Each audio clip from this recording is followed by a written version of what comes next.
Hello. Good afternoon everyone. So, ang tagal ko hindi nakapag-video, no? So, kasi mga kapatid, ah, maraming blessing na nangyayari sa buhay natin, no? Yung mga blessing kumbaga na yun ang katotohanan sa kabuhay katao. Alam niyo mga kapatid na pag ang mahal na Diyos ay kasama natin sa buhay, yung mga biyaya ng mahal na Diyos ay hindi maputol-putol sa kabuhi, no? So mga kapatid,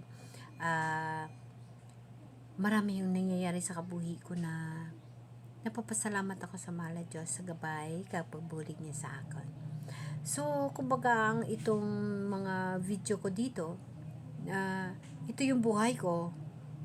Minsan nasa dagat, minsan naman na kung ano lang ang ma-post ko dito, no? Pero hinihingi ko sa inyo mga kapatid na sa live natin, please support my live, sa gustong makikinig sa pulong kamala Diyos, sa gustong magtawag ng makakaalam ng sikreto ko kung bakit gumaling ako sa stroke at lalo akong kumapit sa mahal na Diyos, sa panampalataya sa mahal na Diyos. Abangan niyo ako sa live ko. Sa live, mag-usap-usap tayo. So mga kapatid, sa totoo lang sa kabuhi ko, no? Bilang ako ngayon, literal na akong ito, mga kapatid, wala na akong ibang pinapangarap sa buhay ko. Sitwasyon, okay lang yun sa akin. Sabihin nila, dapat ka pang mag-live mo, doon ka sa ganito, doon sa kwarto, doon sa, no, hindi. Ito yung kusina eh. Ito yung kusina namon, no? Hindi ko 'to bahay, no? Wala akong bahay. Ito ay isang bahay na tinatawag na dito ako nilagay ng mahal na Diyos. Ang katotohanan sa kabuhi, no? Hindi kailangan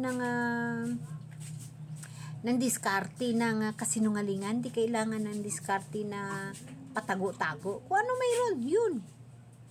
Kasi alam naman ng mahal na Diyos yun.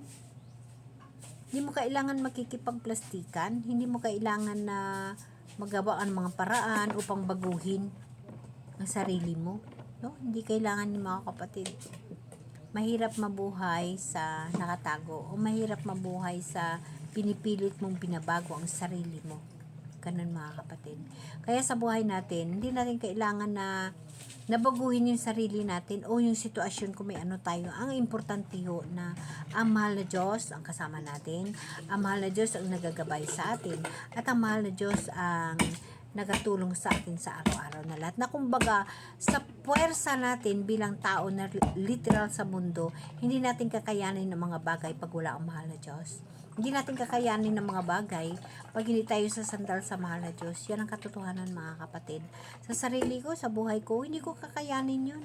Ano ba naman persak mo? Postro ka pa.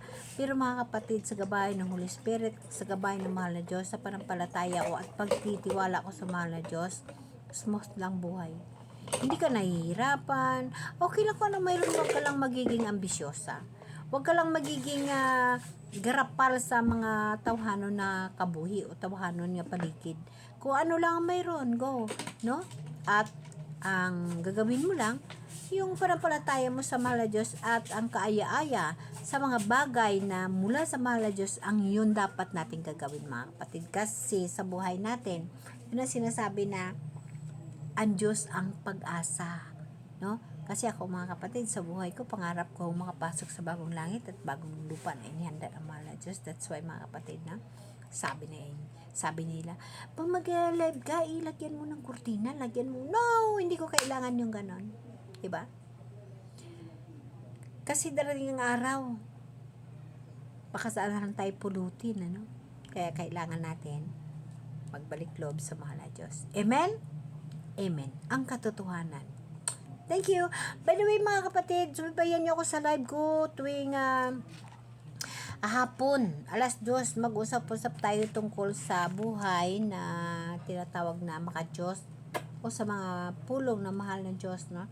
Sa Book of Life. Ang buhay na mga kapatid na binabahagi ko yung katotohanan sa buhay ko at yung dapat natin paghandaan sa pagbalik ng mahal ng Diyos. Amen? Amen.